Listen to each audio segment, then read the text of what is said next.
On Primetime Politics, heated words. He is a fake, a phony, and a fraud. The Conservative leader lashes out at the NDP, sparking a heated exchange on the floor of the House of Commons.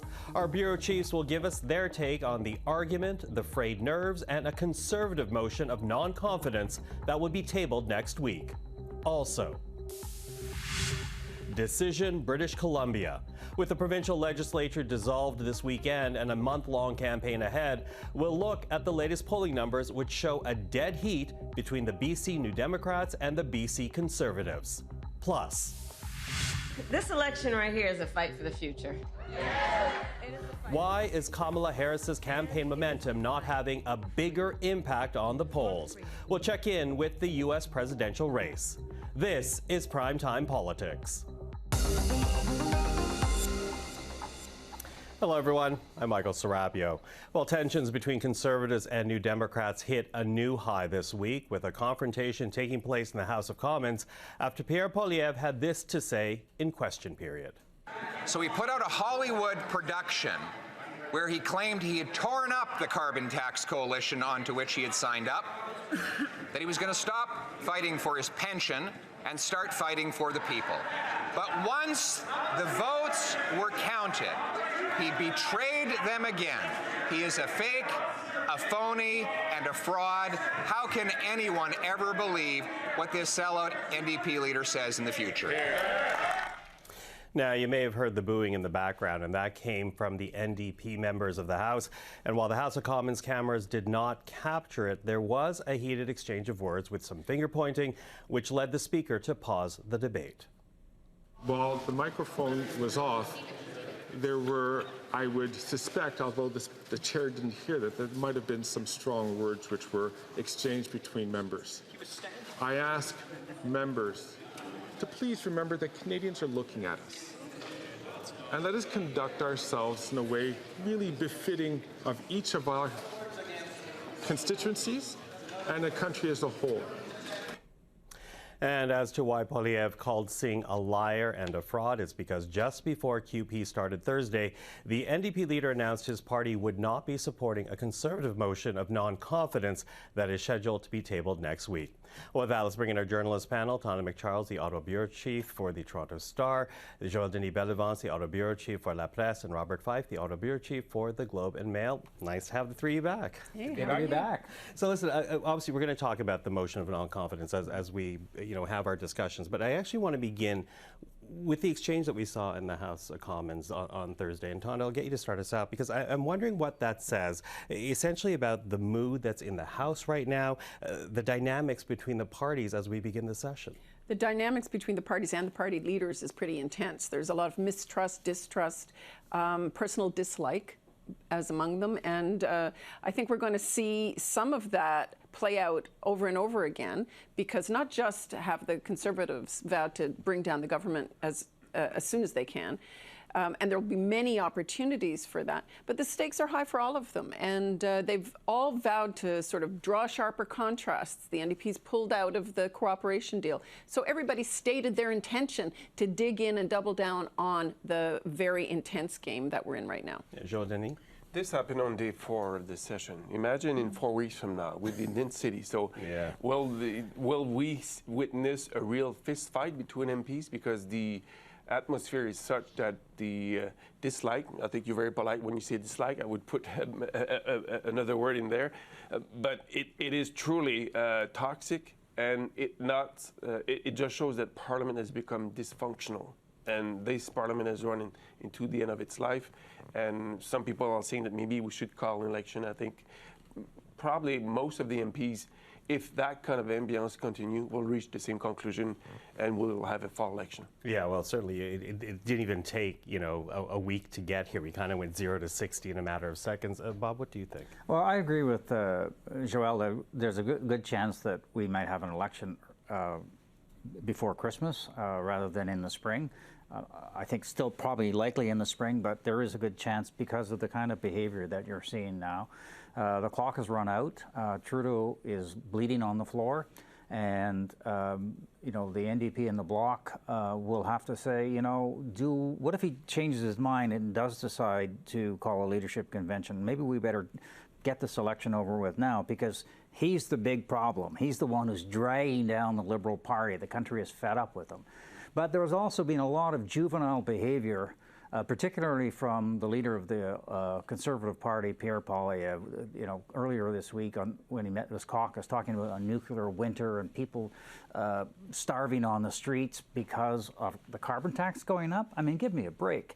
And when you saw that clip of Poilievre, the way questions period is supposed to be done, he's supposed to ask a question of the government. He just stood up and made a statement to provoke the NDP. This is clips that they can now run on social media. So he's disrespecting and abusing his rights as a parliamentarian, because he should be asking questions of the government, not making these kind of statements during question period. That's an interesting point Bob is making, and I would argue that until such a time that Mr. Poilievre acts like a prime minister in waiting, he will have difficulty making inroads in Quebec. We haven't seen him put the kind of les habits d'un premier ministre, you know, the kind of uniforms that a prime minister, if I may say metaphorically, that wears. So until he does switch his kind of a tone and language, Quebecers will be resisting his appeal to vote for him because of that. Well, you speak of Quebecers, and certainly that, in large part, that's still the Liberal game plan. They hope that the more people know of Pierre Poilievre, the Canadians, that they will actually turn away from. Although I do wonder about how bad this looks, right? Because, for example, with the NDP, when Jagmeet Singh essentially ripped up the supply and confidence agreement, he put out that dramatic video. He says these horrible things about the government, and yet when push comes to shove for a motion of non-confidence, he, along with the Bloc Québécois, is saying, we're not supporting it at this moment in time. We're not letting the Conservative leader dictate the agenda to us. How bad of a look is that for Jagmeet Singh, Tonda? Well, it does show that he's not walking his talk on the lack of confidence he professes to have in the government. But look, there's a lot of politics going on. The NDP is still very intent on getting through the last bits of the bills. Pharmacare is still in the Senate. There are a couple of things that they would like to be able to take credit for in any campaign. But I thought it was interesting this week, the Bloc Québécois is the one that kind of has set a clock ticking here. They're the ones that say that we'll give this government about a month to show whether or not they're willing to work with us on their demands, which is, you know, more money for seniors and some more immigration powers and protections for the dairy sector. So Yves-François Blanchet is basically saying, I can see an election around November, so he's certainly laid down his marker. He's prepared to vote with a Conservative motion or bring forward one of his own to declare non-confidence. And then again, the onus will be on the NDP. The Liberals are actually looking forward to the NDP standing up, one person said to me, and voting with us sheepishly over and over again, because they don't believe the NDP wants an election. The NDP talks tough. They say they're not afraid of an election. So, you know, I agree with my colleagues. We could be into one this fall. Nobody can count on us getting through to a budget next spring. Joël-Denis, what do you think about the NDP's stance here and how that's making them look? Because I think, you know, when you talk about the Bloc Québécois, you know, Yves-François Blanchet was very clear. You know, we can get more out of a minority government than we can out of a Conservative majority. And I think anyone that follows politics can understand the logic of that. But for the NDP, how bad does this look for them? Well, at one point, they have, as Tonda mentioned, they'll have to show that there is consequences to what they've said would happen. And so I don't think they were expecting, though, that the Conservative would act so quickly to provoke an election, and that they haven't had enough time to distance themselves from the Liberals.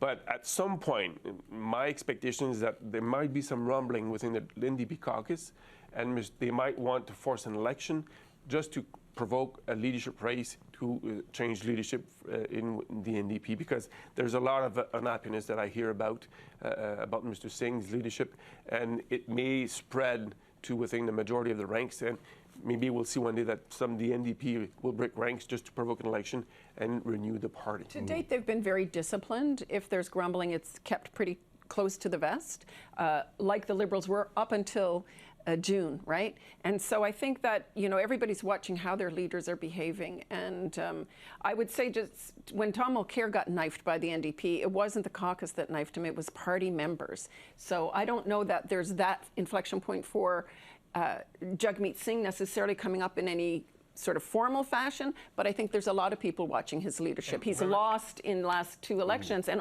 gained only 1 seat. Exactly, and remember, there are a lot of NDP MPs who are not running again, so they have nothing to lose by provoking an election. They're just going to go away home faster. Yeah, you know, you talk about behavior, and I do want to also talk, and I hear what you're saying, Bob, about how, you know, the Trudeau brand is essentially a done deal already. You know, Canadians aren't latching onto it. Although we have now seen Liberals return with this session with tougher language, not only against the Conservatives, but also the NDP. We have an example to play for people at home. Take a listen to what we heard this week. What I heard yesterday from Mr. Poilievre was so over the top, so irresponsible, so immature, and something that only a fraudster would do. The NDP seems to be taking its cues now from Pierre Poilievre. The NDP essentially has put itself in the position where they have no plan to address climate change. Okay, so that's the tough talk, Bob, and it's obviously a change in strategy for the Liberals. Do you see that helping the party at all? Well, look, the Liberals' strategy here is to try to get those NDP progressive votes to come to them. And often that happens near the end of the election campaign. If people get afraid of a real strong Conservative government, they might potentially be pulled back to the Liberal Party. So that's part of that strategy there.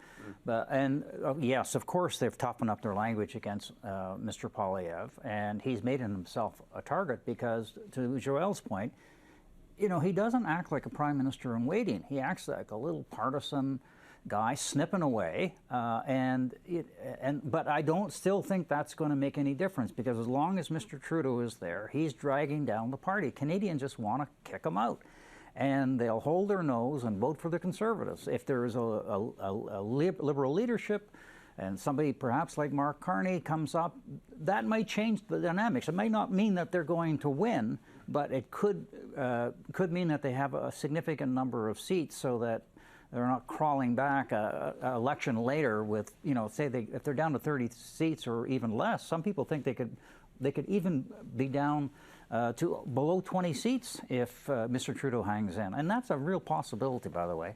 I don't see any sign that Justin Trudeau's made up his mind to go anywhere. And I think quite the opposite. What he signaled internally to his caucus, his cabinet, his staff, is that he's staying and that he's going to go down swinging. And so I think you can expect to see tougher talk from Mr. Trudeau and his caucus and his cabinet against both the Conservatives and the NDP. And with the Bloc, you also saw Mr. Trudeau play the Quebecer card this week. He got very defensive when being attacked by the Bloc Québécois. So he's going down guns blazing against them all. And I don't see him being either forced out at this point. It seems like a lot of caucus members are resigned, resolved, call it what you will. But Mr. Trudeau does not signal to anybody that he's going anywhere. You asked whether this tough talk will be working in favor of the Liberal Party. In my sense, it's too late, because this should have been done 2 years ago when Mr. Poilievre was elected leader. Mr. Poilievre got a free ride for a while. He got the chance to define himself with Canadians. You know, the summer tour last year, when he got rid of the glasses, showed the biceps and all that. The biceps. Biceps sounds nicer, but anyways, yes. He managed to define himself, and once the Liberals realized that he was, you know, maybe working his way up in the polls, it was too late to react. And we've heard grumblings from Liberal strategists that this should have been done earlier. And to me, now it's too late, because I don't think Canadians are listening to what Mr. Trudeau or his ministers are saying about it. I found it really interesting when Pablo Rodriguez left. They gave Anita Anand the transport ministry on top of the Treasury Board, which those are big responsibilities. For example, transport, they've got to come to cabinet with a plan for high-speed rail this fall. Plus, the Passenger Bill of Rights is coming up, needs to be rewritten. So she's got a lot on her plate. It looked like in some ways he was doing a placeholder. Let's put it here for a little bit. We still haven't filled the campaign director's position that Jeremy Broadhurst left. He put in Jean-Yves Duclos as a Quebec lieutenant, who is not a very political guy, so that seems to me like a placeholder. So is he doing one thing? Is he thinking, I'm going to do a big shuffle and maybe move Champagne to finance and Freeland to foreign affairs and Joly to industry and make her Quebec lieutenant? or is he thinking to himself, maybe I have to get out of here? Because there's something not right about what happened this week with that cabinet shuffle. Yeah, that was odd. In fact, we were here talking about, well, they're preparing for a short-term, portfolio for her to hold. So it's something to watch. Quickly running out of time. You talk about November. You talk. What I'm hearing is at least until October the 10th, because that's I think when pharmacare is expected to pass. Do you see us making a New Year an election? Or do you think it is definitely going to be before Christmas, Bob? I honestly don't know. I still think greater possibility next spring, but we cannot rule out an early election before Christmas, just because of the dynamics of what we have all been talking about around the table. At the very least, I don't see anything happening before the results of the U.S. election, which puts us early November. Yeah. And after that, I do think bets are off. The 3 provincial elections that are underway this fall will be over by then. The U.S. election result will be out. And, it's conceivable then. I mean, certainly the Conservatives think this government's going to prorogue, come back with some kind of a budget, and fall on their own terms. That's, a strategy other governments have used. But is it going to happen? Look, again, we don't hear that directly from the Liberal government, but why would they telegraph their strategy? I will be bold.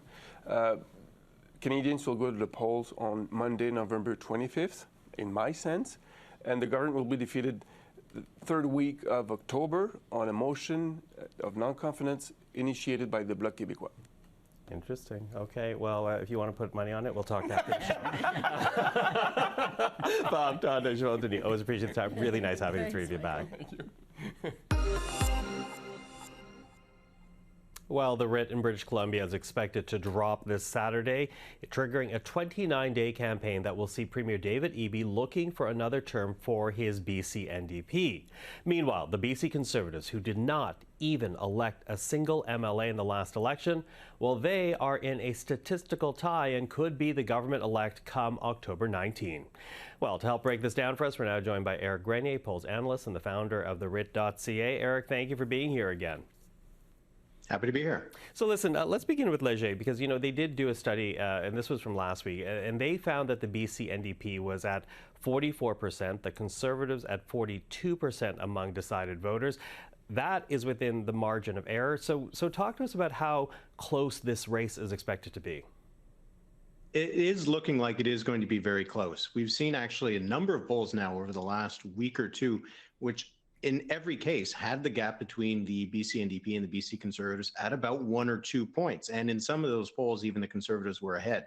So this is going to be a very close race with the two parties starting this campaign neck and neck. It is going to depend how that breaks down across the province. We know that the NDP has a lot more support in Metro Vancouver, on Vancouver Island. The Conservatives are very strong in the BC interior and parts of the Fraser Valley.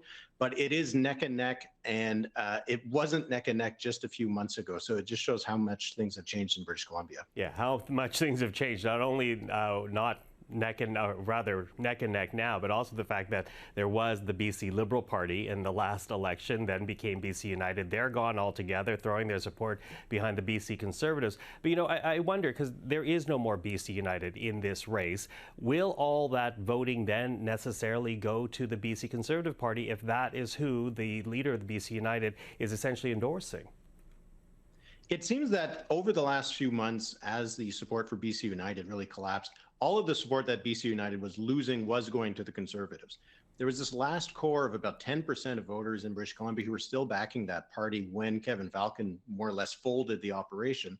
And since then, we've seen that it hasn't all gone to the Conservatives, that about half of it has gone to the Conservatives, half of it has gone to the New Democrats. In part, this is because the last people who were sticking with the former BC Liberals weren't all that far to the right. They might have been centrist voters, and some of them have made the choice to go over to the NDP, at least for the time being.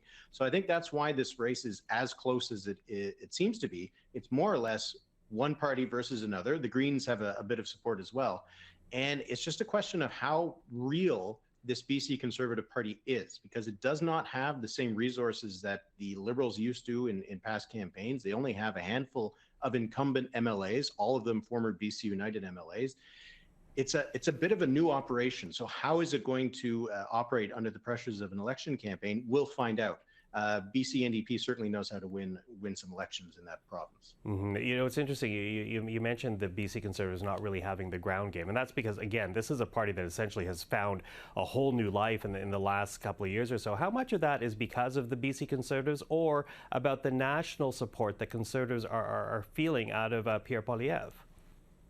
I do think that a lot of it can be attributed to Pierre Poilievre. The Conservatives are doing very well in British Columbia, the federal Conservatives, and the rise in support for the BC Conservatives did, in some ways, it correlated with the rise in support for the federal Conservatives. So I think that the branding did help put the BC Conservatives into a position where they could challenge the NDP for the polls, for top spot in the polls, and for the support for the former BC Liberals to collapse.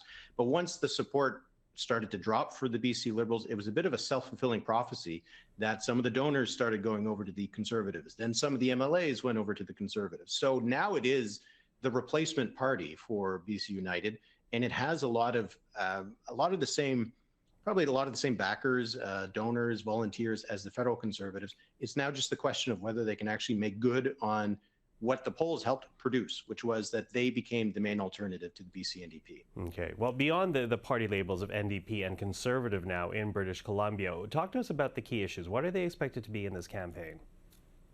I don't think it's going to be all that different from, let's say, the next federal campaign. In that way, it's going to be a really good proxy for the next federal election when it comes around. Housing affordability is an issue across the country. It is an extremely important issue in British Columbia.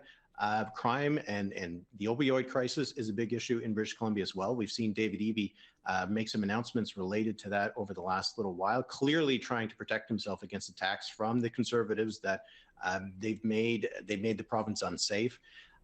So I think those are going to be the two primary issues. The environment is usually a big issue in British Columbia. We've already seen David Eby trying to move away from the carbon tax, the federal carbon tax. So I do think it is going to be largely about pocketbook issues and public safety. And those aren't really good issues for the NDP. And it's one of the reasons why they are a little bit more vulnerable than we might have thought. David Eby is still pretty popular. He still polls pretty well. But is the NDP really going to be able to compete with the Conservatives on some of these issues where the Conservatives tend to do pretty well? Okay, well, it gets underway this weekend. Eric, always appreciate the time. Thank you for that. All right, thank you. Well, let's turn now to the United States, where the race for the White House continues to be very close. The latest polling numbers showing Kamala Harris with a slight lead, but within the margins of error. The same goes for the battleground states, where political analysts say the U.S. presidential race will be decided. So, with some 45 days left in the American campaign, there's still no clear winner emerging. And we should note, advance voting started today, Friday, in Minnesota, South Dakota, and Virginia. Well, with more on all this, Matt Taglia is the Senior Director of Polling at Emerson College in Boston. He joins us right now. Matt, thank you for being here. Happy to be here. Listen, you know, it would seem that Kamala Harris has had the momentum since taking over the Democratic ticket. But, you know, weeks in, since Joe Biden endorsed her, this race is still neck and neck. So why hasn't her momentum translated into better numbers for her?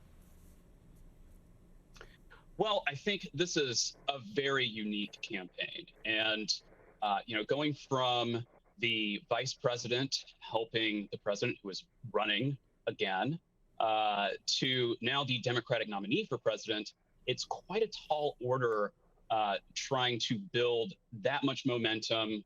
Remember, Biden was significantly down in national polling prior to him dropping out of the race. So there's a lot that goes on into these campaigns. You know, most campaigns will have a substantial amount of time to prepare, to introduce themselves to the electorate. And Kamala Harris didn't have that. So I think that she is way ahead of where Biden was. And I think that that, frankly, is, you know, that deserves applause. So, yeah, I think she is still running up against, you know, a seasoned campaign. So we do have to manage expectations, but, you know, anything can happen in the next 7 weeks. Yeah, anything can still happen. Although, you know, Donald Trump still seems to have a clearer path to 270, the number of U.S. Electoral College seats needed to win the presidency. Why is his path clearer?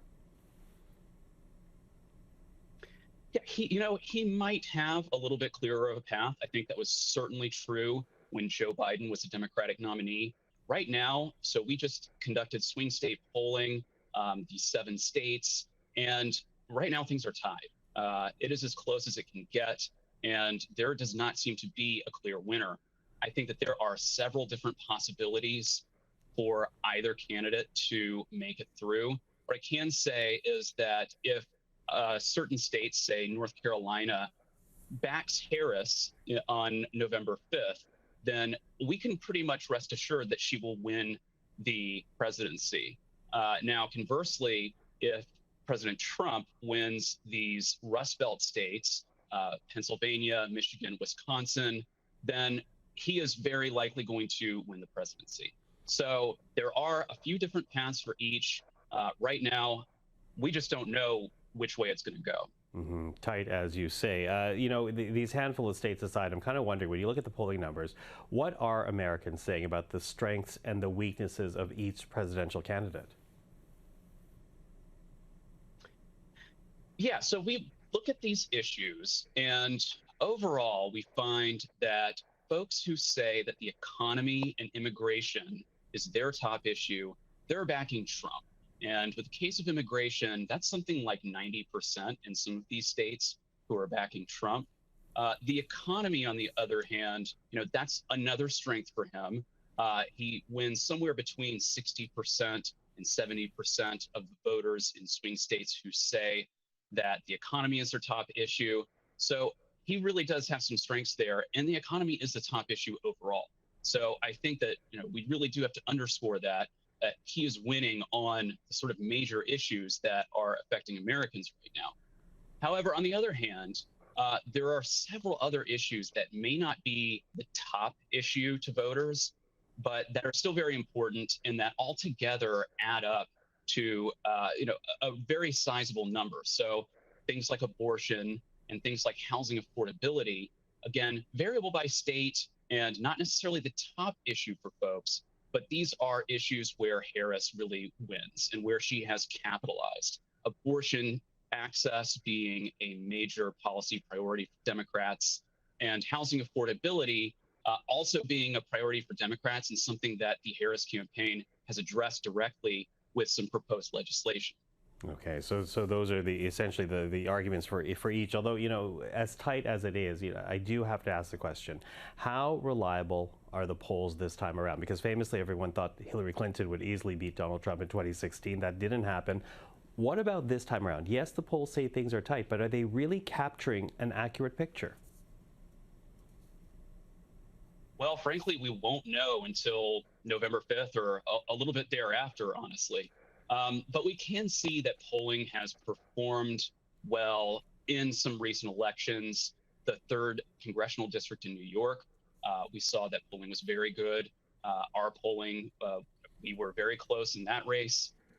In some of the special elections in 2023, we saw some very close results. So I think that a lot of these polling outfits, whether they are in academia, like we are, or they're private pollsters for media and for candidates, we're seeing is a shift over the past 10 or so years, moving towards a mixed mode methodology where we contact folks through all different means. So through text messages, we'll contact them online, through email, and by phone call. So the industry has changed a lot. I think some folks are still trying to figure out, you know, exactly where people are, exactly where folks will take a 5 to 15 minute survey, but it's all getting better, I would say.